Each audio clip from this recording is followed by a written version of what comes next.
Friends இப்போ பார்த்தீங்கன்னா வந்தே பாரத் எக்ஸ்பிரஸில் நான் போன எக்ஸ்பீரியன்ஸ் உங்களோட ஷேர் பண்ணுறேன். இப்போ பாருங்களேன், வந்தே பாரத் ட்ரெயின் வந்துடுச்சு. இது பார்த்தீங்கன்னா பெங்களூர் டு சென்னை போகிறது தான்.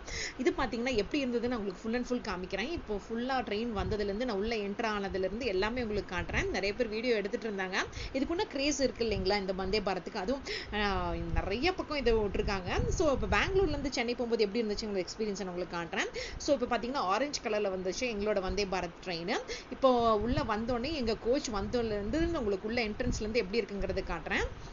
ஸோ அதுக்கான கோச் அவங்களே போட்டிருப்பாங்கல்ல, அந்த மாதிரி வந்துச்சு. இப்போ நாங்கள் உள்ளே போனோம். இப்படி வந்து ப்ரெஸ் பண்ணி தாங்க நம்ம உள்ளே போகணுங்க.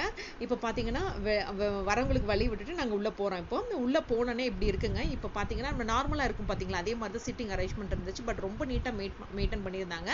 இது அப்படியே உங்களுக்கு ஓவராலாக காட்டுறேன் பாருங்களேன் எப்படி இருக்குன்னு. நம்ம நார்மலாக ட்ரெயினில் போவோம்ல அதே மாதிரி தான் இருந்துச்சு. பட் ரொம்ப நீட்டாக இருந்ததுங்க, அதான் காமிக்கிறேன். இப்போ பார்த்தீங்கன்னா இது வந்தோடனே ஆட்டோமேட்டிக்காக நம்ம டோர் ப்ரெஸ் பண்ணி ஓப்பன் பண்ணோம். பட் அதே ஆட்டோமேட்டிக்காக லாக் ஆகிடும். மேலே இந்த மாதிரி டிஸ்பிளேல வந்துட்டே இருக்கும் அந்த கோச் நம்பர், இது எல்லாமே நம்ம எங்கே ட்ராவல் பண்ணுறோம் அதோட இதெல்லாமே வந்துட்டே இருக்குங்க. இப்போ பாருங்களேன், இந்த மாதிரி சீட்டிங் அரேஞ்ச்மெண்ட்ஸ்ல ரொம்ப நீட்டாக இருந்துச்சு. உள்ள ரொம்ப நீட்டாக இருந்ததுங்க. நான் உங்களுக்கு காட்டுற பாருங்களேன் சரௌண்டிங்ஸும், அதை உங்களுக்கு பார்த்தா உங்களுக்கே தெரியும்.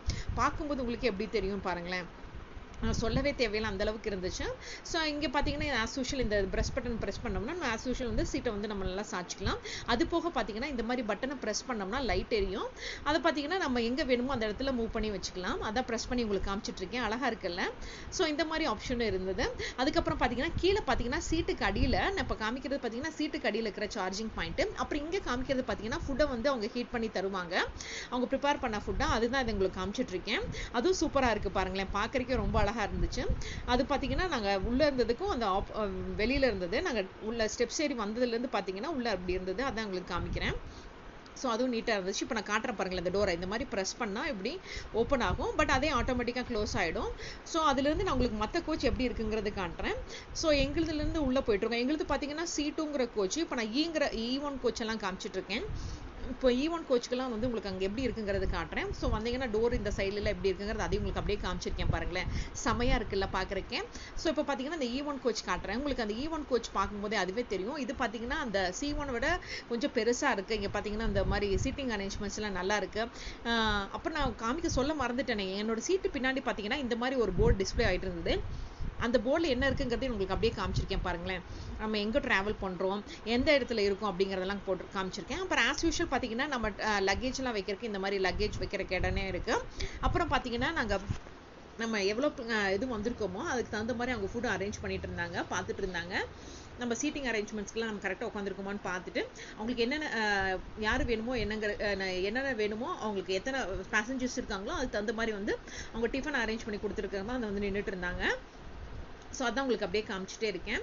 இப்போ பாருங்கள், நான் மேலேருந்து அப்படியே காமிச்சிருக்கேன். மேலே ரூஃப்லேருந்து எப்படி இருக்குன்னு. இது ஆஸ் யூஷுவல் மற்ற ட்ரெயினில் இருக்க மாதிரி தான் உங்களுக்கும் ஃபீல் ஆகும். இதில் பார்த்தீங்கன்னா ஃப்ரண்ட்லையும் பேக்லையும் நம்ம எந்த டிஸ்பிளே ஆகும், நம்ம எந்த இடத்துல போயிட்டுருக்கோம், அடுத்து எந்த ஸ்டேஷனு, எவ்வளோ கிலோமீட்டர் டிஸ்டன்ஸில் போயிட்டுருக்கு, இது எல்லா டீட்டெயில்ஸுமே உங்களுக்கு கண்டிப்பாக நல்லா தெரியும் பாருங்களேன். நான் சொல்கிறத விட அங்கே டிஸ்பிளே ஆக உங்களுக்கே அப்படியே பார்க்கும்போது உங்களுக்கே தெரியும், உங்களுக்கே நல்லா கிளியராக தெரியுது பாருங்கள் இந்த இடத்துல.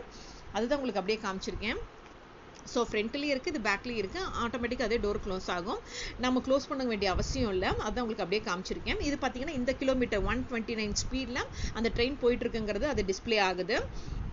அது பார்த்தீங்களா C2 பேட்சில் அதே போட்டிருக்கு. அப்படி பாருங்கள், இந்த ரயிலின் கதவுகள் தானியங்கி முறையில் இயங்குகின்றன, மூடும்போது கதவுகள் கட்டுப்படுத்த வேண்டாம் அப்படின்னு போட்டிருக்கு. ஸோ அதனால் நம்ம ஓப்பன் மட்டும் பண்ணால் போதும், அதே ஆட்டோமேட்டிக்காக க்ளோஸ் ஆகிடும். அப்புறம் என்ன கிலோமீட்டர் ஸ்பீடில் போகுதுங்கிறதே அப்பப்போ டிஸ்பிளே ஆகிட்டே இருக்குது. அதையும் உங்களுக்கு அப்படியே காமிச்சிருக்கேன். அதே பார்த்தீங்கன்னா ஹிந்திலையும் வருது, தமிழ்லையும் வருது. அப்புறம் இந்த மாதிரி பார்த்தீங்கன்னா பிளைண்ட் பீப்புள்ஸ்லாம் இதை தடவி அவங்க சீட் நம்பரை கண்டுபிடிச்சிக்கலாம். அந்த மாதிரி ஆப்ஷனும் இருக்குங்க, செம்மையாக இருக்குல்ல.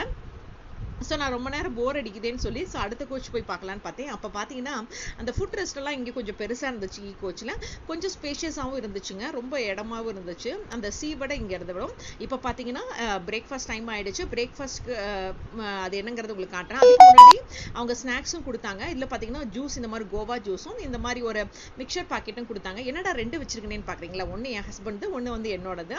ஸோ இந்த மாதிரி மிக்சரும் இதுவும் கொடுக்குறாங்க, ஜூஸும் கொடுக்குறாங்க. அது போக டிஃபன் ஐட்டம்ஸ் என்ன வந்து நான் உங்களுக்கு அதை சொல்ல மறந்துட்டேனே, அதையும் உங்களுக்கு காட்டுறேன். இப்போ பார்த்தீங்கன்னா அங்கங்கே இந்த டிஸ்பிளே ஆகிட்டு இருக்கு, நம்ம ஓட் போடுறது எப்படி, நம்ம இந்தியா பற்றி அப்படிங்கிறதெல்லாம் இதை பார்க்க நமக்கு ஒரு இந்தியனா வந்து கொஞ்சம் பெருமையாக இருந்துச்சு. ஸோ நம்ம இந்தியா பற்றி எல்லாமே போட்டுட்டு இருந்தாங்க, ஓட்டிங்கோட ரைட்ஸ் பற்றி எல்லாம் சொல்லிட்டு இருந்தாங்க. இப்போ என்னோட சீட்லேருந்து இது பக்கம் இருக்கிறனால உங்களுக்கு அதே காமிச்சிருந்தேன். ஸோ டிஃபன் ஐட்டம் முடிச்சோடனே அந்த மாதிரி ஸ்நாக்ஸும் கொடுக்குறாங்க, ஒரு 1/2 அன் ஹவரில் அந்த மாதிரி கொடுத்தாங்க. அப்புறம் அங்கே டிஸ்பிளேல என்ன ஆகிட்டு இருக்குங்கிறது உங்களுக்கு அதையும் காமிச்சிருக்கேன்.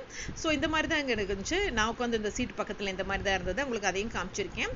பக்கத்துலேயே பார்த்தீங்கன்னா அவங்க அந்த வைக்கிற பிளேட்ஸ் எல்லாமே அதையும் அங்கே பக்கத்துலேயே காமிச்சிருக்கேன். இப்போ பார்த்தீங்கன்னா நம்ம விண்டோவில் பார்த்தீங்கன்னா அந்த ஷீல்டு அந்த இது மாதிரி காருக்கு போடுவோம்ல அந்த மாதிரிலாம் கூட இருந்துச்சு, நம்ம ஷட்டர் மாதிரி இருந்தது, அதையும் நம்ம வந்து க்ளோஸ் பண்ணிக்கலாம். அதையும் உங்களுக்கு அப்படியே காமிச்சிருக்கேன் பாருங்களேன். இப்போ வந்து அந்த லைட்டெல்லாம் போட்டதுக்கப்புறம் இப்போ எப்படி இருக்குங்கிறது உங்களுக்கு அப்படியே காமிச்சிருக்கேன். ஸோ ஸ்நாக்ஸை காமிச்சிட்டேன். என்னடா டிஃபன் ஐட்டமை காமிக்கவே மாட்டேங்கிறேன்னு பார்க்குறீங்களா? கண்டிப்பாக டிஃபன் ஐட்டமும் காட்டுறேன், கொஞ்சம் பொறுமையாக இருங்க. ஸோ இப்போ இந்த ட்ராவல் பண்ணிக்கும்போது எப்படி இருக்குன்னு பார்த்துட்டே இருக்கும்போது டிஃபன் ஐட்டமும் வந்துருச்சு. டிஃபன் ஐட்டம் உங்களுக்கு காட்டுறேன். ஸோ இப்போ பார்த்தீங்கன்னா வாட்டர் பாட்டில், அப்புறம் பார்த்தீங்கன்னா Kannada news paper, English news பேப்பரும் தராங்க. இப்போ பார்த்தீங்கன்னா எனக்கு டிஃபன் ஐட்டம் பார்த்தீங்கன்னா வெண்பொங்கல், அப்புறம் சாம்பார், சட்னி. பட் சட்னி தான் பார்த்தீங்கன்னா கொஞ்சம் சில்லுன்னு இருந்தது. அப்புறம் பார்த்தீங்கன்னா இந்த மாதிரி ஒரு டீ பேக் தராங்க. இது பார்த்தீங்கன்னா இந்த கார்டமம் டீ பேக்குங்கிறது தராங்க. அதுக்கு பார்த்தீங்கன்னா ஹாட் வாட்டரும் தராங்க டிஃபன் சாப்பிட்டதுக்கப்புறம். இதுக்கு பார்த்தீங்கன்னா வெண்பொங்கல், வடை, அப்புறம் கேசரி கொடுத்தாங்க. வெண்பொங்கல் நிலக்கடலையெல்லாம் போட்டிருந்தாங்க, வித்தியாசமாக இருந்துச்சு. அதெல்லாம் சாப்பிட்டு என்ஜாய் பண்ணிட்டு நாங்கள் சென்னை வந்துட்டோம். சென்னை வந்தோடனே நாங்கள் இறங்கி வந்துட்டு இருந்தோம். பார்த்தீங்கன்னா இந்த மாதிரி ஒயிட் கலரில் வந்தே பாரத் இருந்துச்சு. இந்த மாதிரி தான் நாங்கள் என்ஜாய் பண்ணோம். ஐ ஹோப் உங்கள் வீடியோ பிடிச்சிருக்கோம்.